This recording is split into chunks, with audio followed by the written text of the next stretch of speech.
Checking your HSBC credit card balance is a straightforward process and can be done through various channels provided by HSBC. Here's how you can check your HSBC credit card balance. Online banking. Log into your HSBC online banking account using your username and password. Once logged in, navigate to the section that displays your credit card account details. Here, you should be able to view your current balance, available credit, recent transactions, and other account information. Mobile banking app.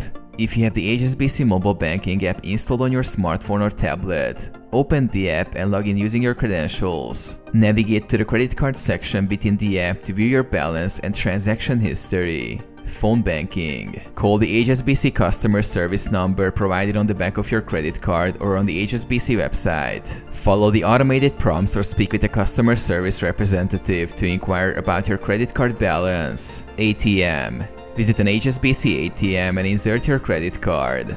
Follow the prompts on the screen to check your balance. Keep in mind that some ATMs may charge a fee for balance inquiries. Monthly statement. Review your monthly credit card statement, either online or via mail, to see your current balance, recent transactions, and payment due date.